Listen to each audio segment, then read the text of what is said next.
Hi guys, I'm back. Tibi here. I'm going to host you as we're watching Filler the Killer.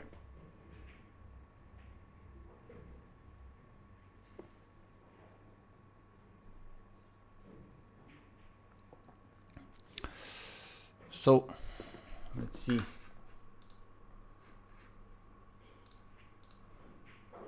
Let's see some of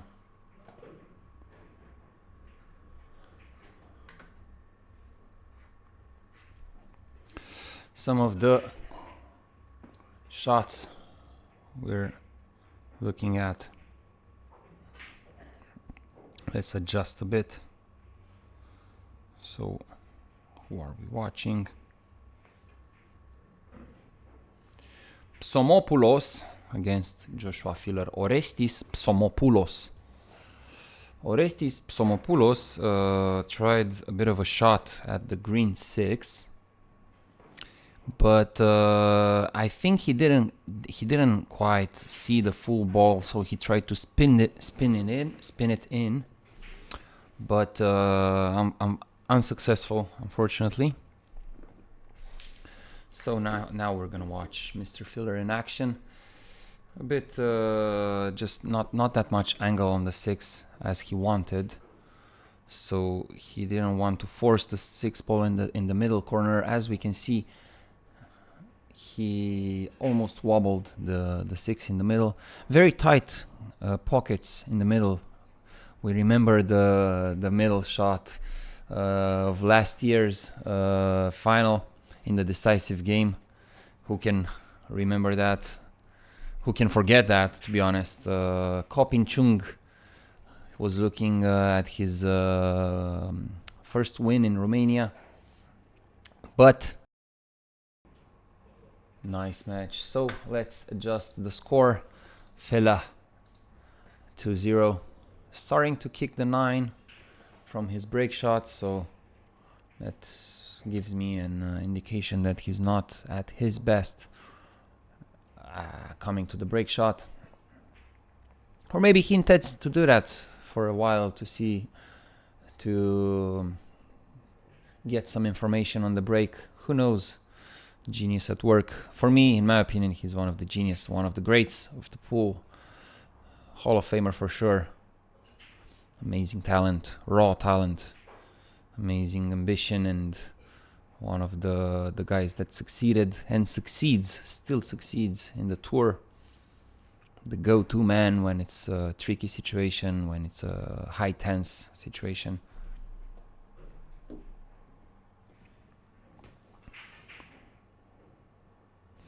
Good luck, Daniel, on your match.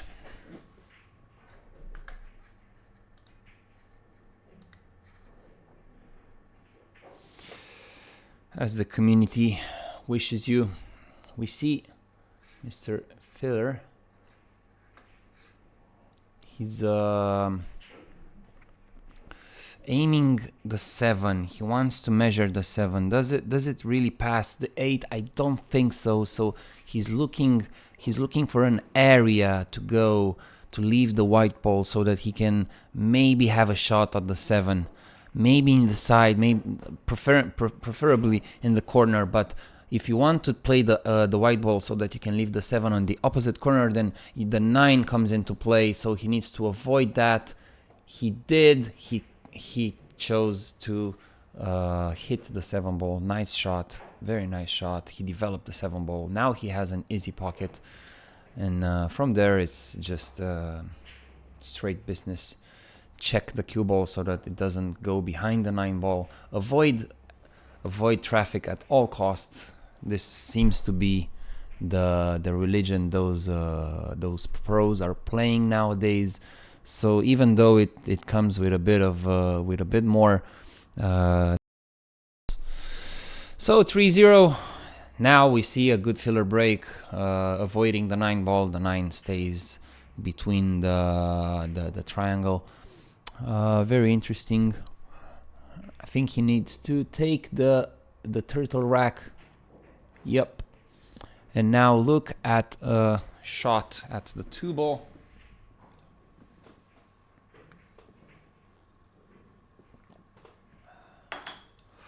Let's see how he elects to play. The 3-ball doesn't seem to have a corner, so maybe the natural path from one cushion to the center table is not really an option, because you need to pinpoint the position to maybe have a combination shot at the 3. Let's see what other options Mr. Filla is providing us. Is he going to some crazy stuff? Nope. He just elects to try and play the combination shot.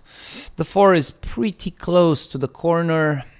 We remind you that Mr. Filler also had some training. He came quite a few days ago to train for Mezz tournament. He tends to take things really serious. Let's see the combination. Made it also with position at the 3-ball. Now all the balls in the open. Maybe just the position at the purple 5 is demanded, so that he doesn't leave something very hard at the 6-ball. Oh, he developed the 5. Okay, who am I to judge? He developed the 5. So let's see, will he push forward the cue ball and leave himself a cut at the 6-ball? Mainly he will focus to avoid the 8-ball after the, so he will seek for an angle so that he doesn't bump. Oh my god, what a stroke. And he avoided both the 7 and the 6. And now, as you can see, he searched for that angle so that after he pots the 6-ball, he doesn't have to touch the 8-ball.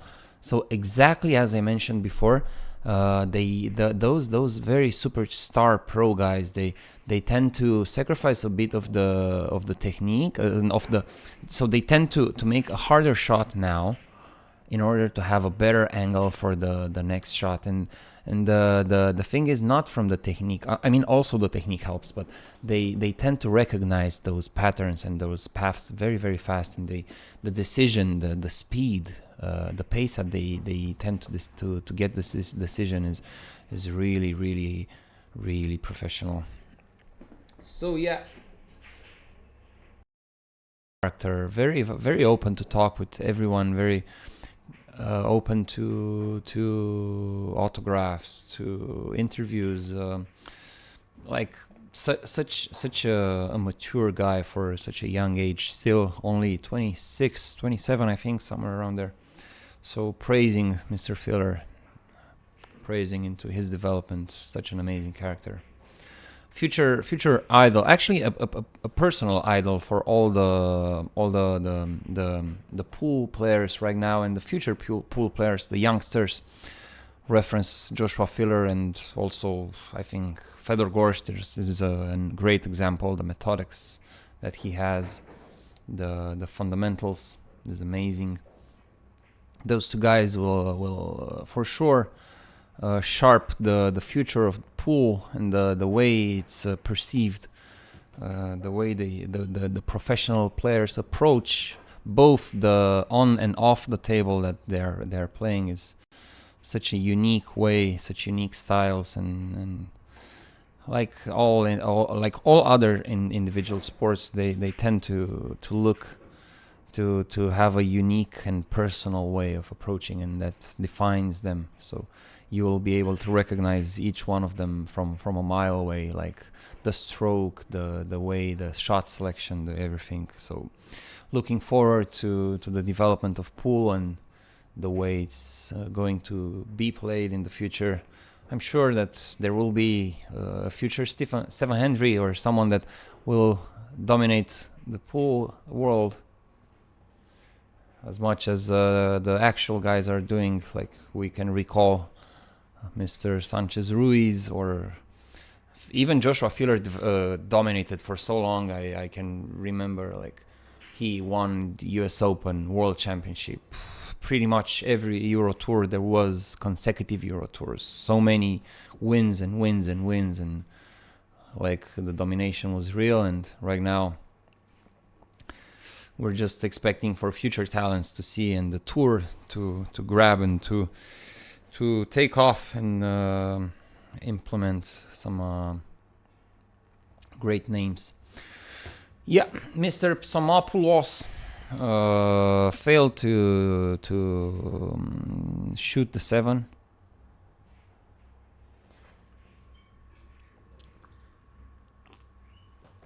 Giving Mr. Filler a chance. Let's see if he goes aggressive.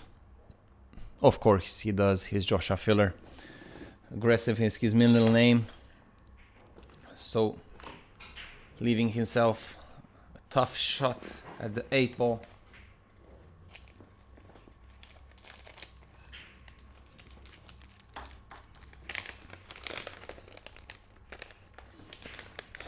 Let's see his preparation to the shot.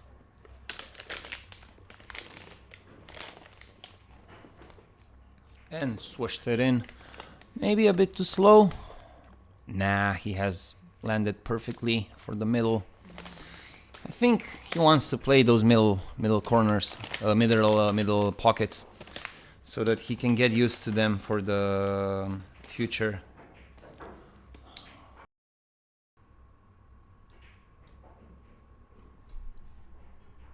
You see? So again, he's missing the 9 ball at the first go. I think that became a bit of a religion for those pros nowadays. So they don't tend to go into the 9 ball as much as they want to avoid it and curve the ball beneath it and then around it.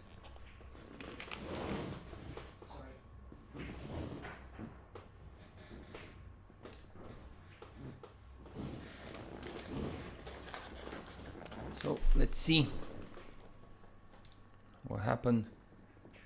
He chose to play a safe shot. Effective.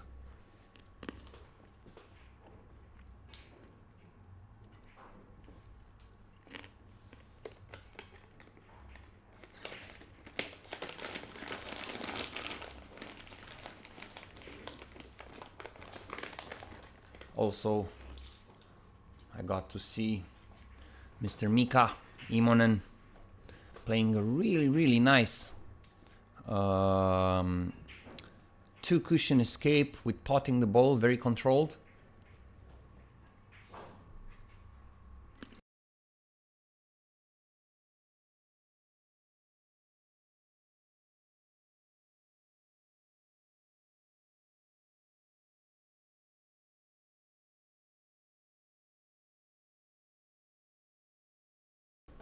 Sorry, I'm back.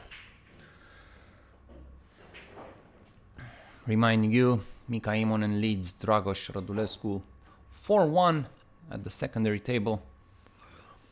As we see Filler approaching the table. So often you see Filler approaching an open table and finishing it, like both the sentences here. He's so often faced with an open table, and also a very more than often finishing that open table. I mean, I guess his percentages are like above 99%, to be honest. It's like mental. No matter how, like, the tables, the pockets, the cut of the pockets, he's just like so consistent and so such a pleasure to watch. Always choosing the right shot and everything.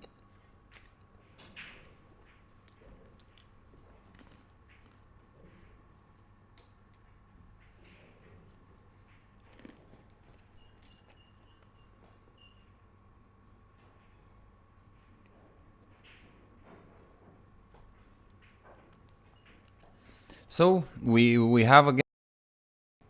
I guess it was just a moment.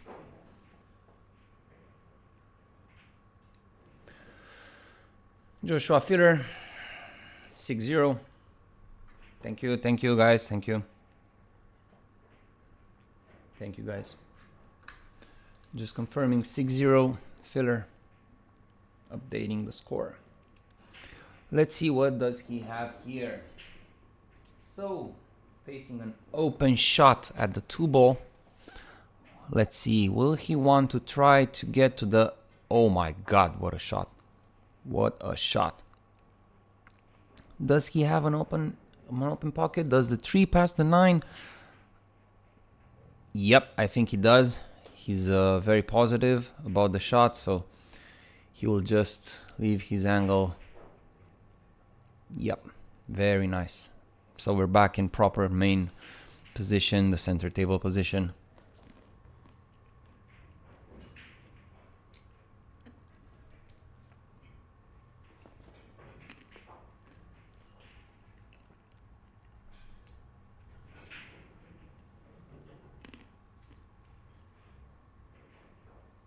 Thank you, Brett.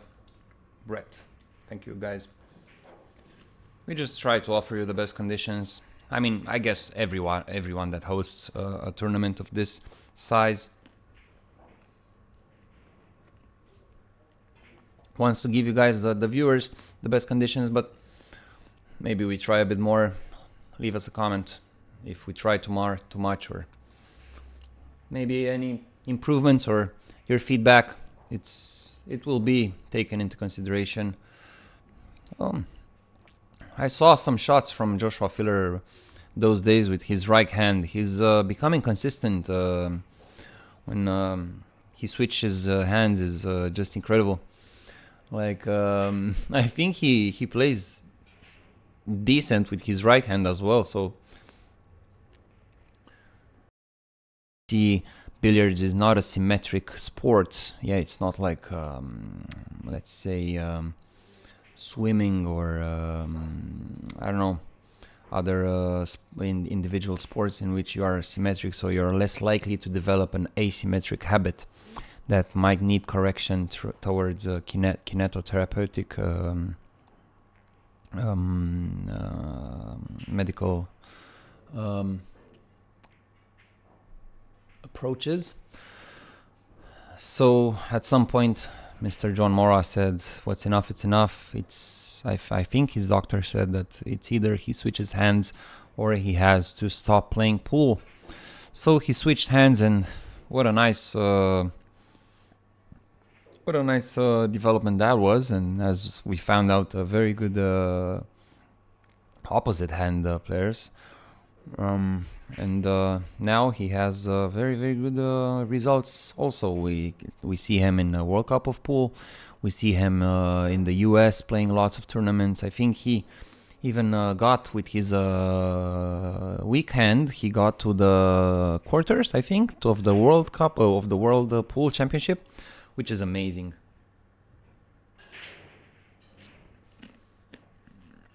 Yeah, we remember Ronnie when he was showboating, as they say, when he entered the world of snooker. He started playing a small amount of shots with the left hand, just because he won the frame or something, and the opponent shouted him, like called him for showboating. And after that, and the interviews, he was like 18 or something. He was like, "Nah, I'm just doing that for the show, for the people." So. Yeah. Master of lots of things, Ronnie, and inventor also. So, guys, whatever you want to get inspiration, just click on Ronnie's any related story, and you will find some good inspiration. Like whenever you're low, just look at Ronnie's life, and you'll get better.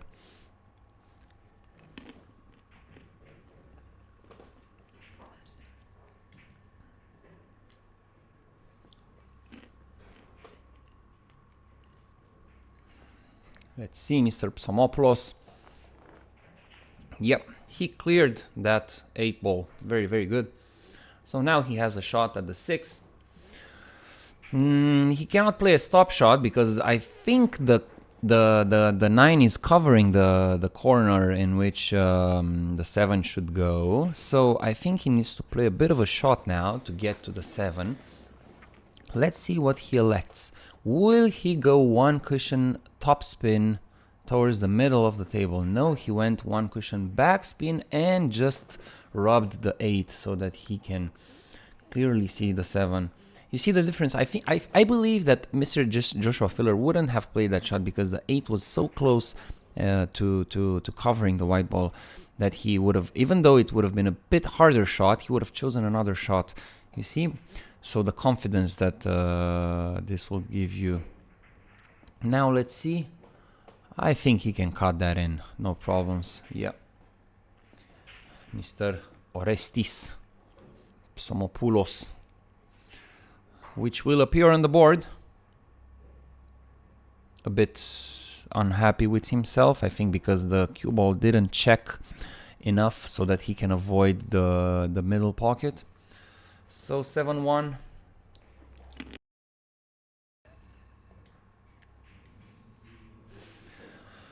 Let's see, Mr. Orestis Psomopoulos.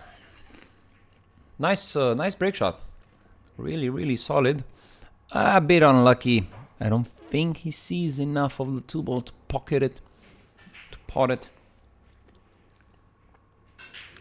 Also, cross banking it to the corner is really not an option since the angle is a bit too big. So he's pretty much left with a push shot, I think. Or will he try to measure a kick and stick, as they call it? Let's see. Or maybe to pocket it. Oh, yeah, let's see if he can pocket it. Nope. Too much. But a really good safety shot. Yeah, so it was a two-way shot over the face of the 2 ball so that he can put the very intended and controlled, by the way, for the viewers. Yeah, he crossed it to the middle of the table and letting the 2 ball go out towards the top of the table, you see. And effective also. We see if, Joshua Filler maybe rushing a bit into that shot and not really digging under the cue so that he can spin that cue ball into the 2 and stick the cue ball on the low rail.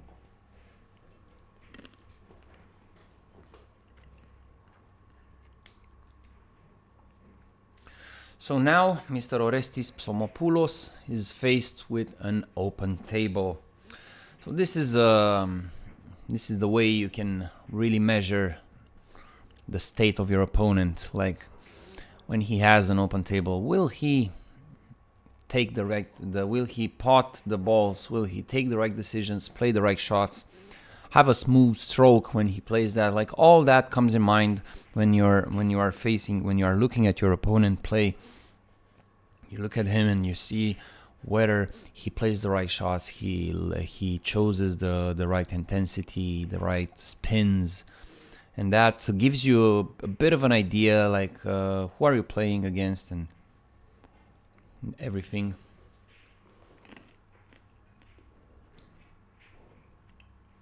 So most of the times you will see pros at the table how they tend to relax a bit, because even though you've pocketed the ball, yeah, they will have enough information to know that, yeah, this guy will maybe have some difficulties in a few shots, or maybe not take a good decision all the set, and that will give me an opportunity. So that relaxes them a bit. So that makes the arm less stiff, which also translates into more spectacular shots, more effective shots, more efficient shots. So mostly a good all-round play. So it sure helps. So right now, as we can see, Mr. Filler has his head turned, so his take of his opponent is made. Now he's just waiting for his turn. Let's see, Mr. Orestis, he developed the 4 and 9, the 6 and 9, sorry. But from that contact, he left himself no shot at the 4. For me, that was a wrong decision.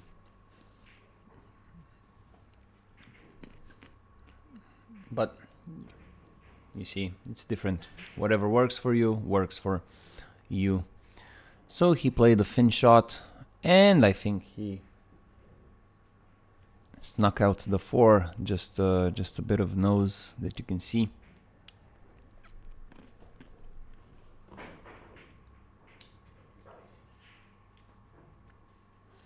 Mr. Filler with an open shot. I think he has a bank. He has a bank for sure, with the possibility of safe, so that he keeps the white ball underneath with a position at the pink. You see how slowly he played it? Very nice. Oh my god. So he found a place for the cue ball, so that in case he missed, he will cover the pink 4 with the 9, but also in case he potted, he will have a position at the 5 ball. Amazing, amazing. So I think he focused more on the combination of intensity and positioning of the cue ball, which means that he sacrificed a bit of the aiming, a bit of the precision of the shot.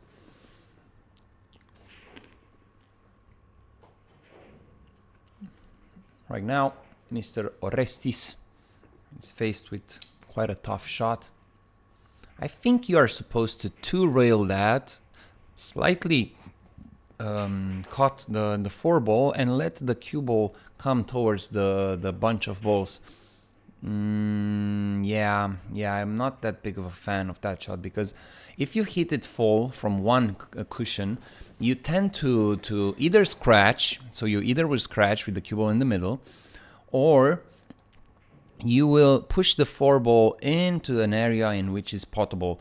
Otherwise, if you two cushion it, then you will get over the face of the 4 and you will get the cue ball towards the low part of the table, which means that you will be able to maybe get a resave using the 6, the 9, and the 8. As I call the opening of the angle must include some object balls, so that maybe we'll have a shot, a resave after the contact. Either way, Joshua Filler 8-1. His safety shot was...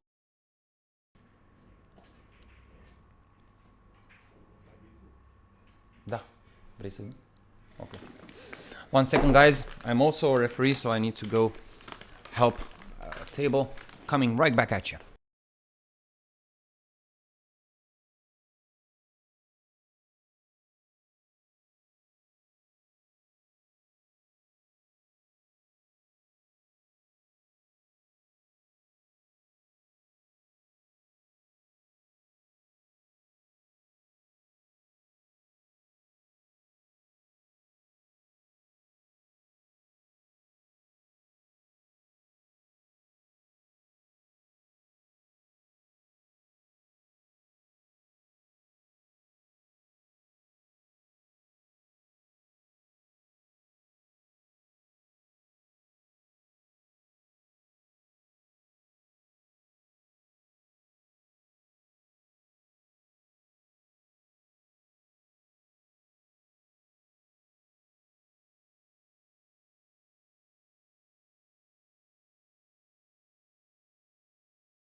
Yeah, guys, we're back.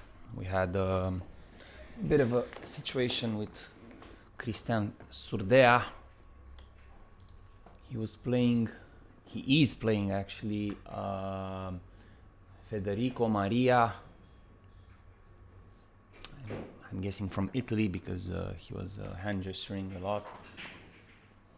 So the situation was, he took the template, the turtle rack template, by himself, and he moved the 9 ball with the template.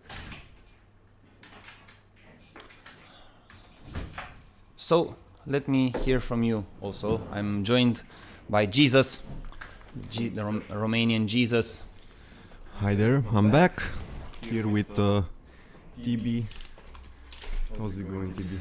Quite interesting. I was called at Surdea's table, so over there, if you can look, and against Federico Maria from Italy. And Federico took the template from the table with his hand, and without touching the 9-ball, but touching the 9-ball with the template, so not with the hand, he moved the 9-ball. The thing is, he moved the 9-ball quite far, like maybe 2 diamonds. Be a bit upset. Yeah, you know, so pretty much. Yeah, but yeah, 8-2.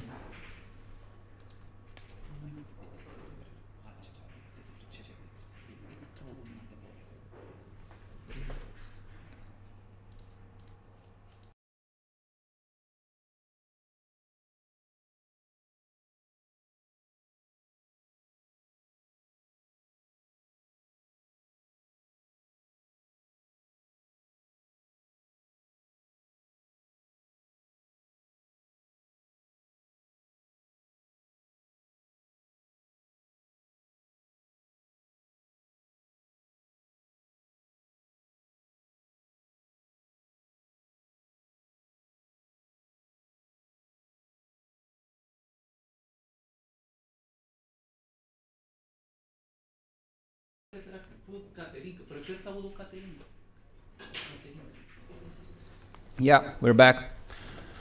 We're seeing the best player in the world right now, Joshua Filler.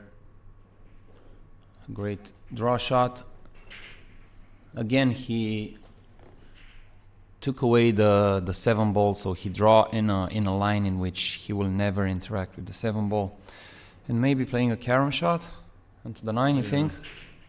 Position key here. Yeah, and the match is done. I actually thought that was not a 9-ball, but Yeah, that was a 9-ball. They're playing the black. Should have gone for it in that case. Yeah. Playing for safe. So 9-2. Filler killer. Joshua moving forward, pretty good couple of matches, looking good.